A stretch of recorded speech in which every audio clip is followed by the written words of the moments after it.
प्रदेश की क्या पूरे भारत की जनता है समझ चुकी है कि ये सरकार मनवादियों की है।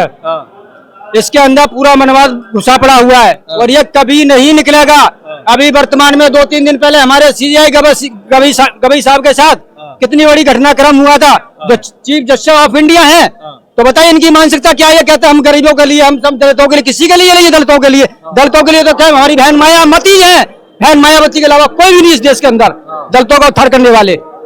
बहुत बड़ा मामला आपने छेड़ दिया है कि अभी सुप्रीम कोर्ट में जिस प्रकार से जज साहब के ऊपर जूता मारा गया था, ये बड़ा मुद्दा रहेगा इस बार। बहुत बड़ा मुद्दा रहेगा, 27 का बहुत बड़ा मुद्दा रहेगा।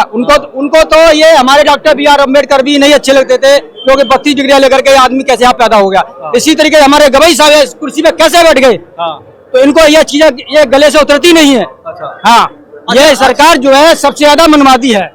हाँ, और विकास का कोई काम नहीं है। और ये टॉफियां पकड़ा देते, हिंदू मुस्लिम का मुद्दा लेके चलते हैं और कुछ नहीं है इनके अंदर। सारी नौकरियां, बेरोजगार, इतना शिक्षित बेरोजगार घूम रहा है, इतना पढ़ा लिखा बेरोजगार घूम रहा है, इतनी छात्र घूम रही है, मेरी खुद बच्चे घूम रहे हैं, लेकिन इस सरकार ने कोई कुछ नहीं है उसका, कुछ नहीं। नौकरी के नाम पे बिल्कुल 0.0 है सरकार। ठीक है,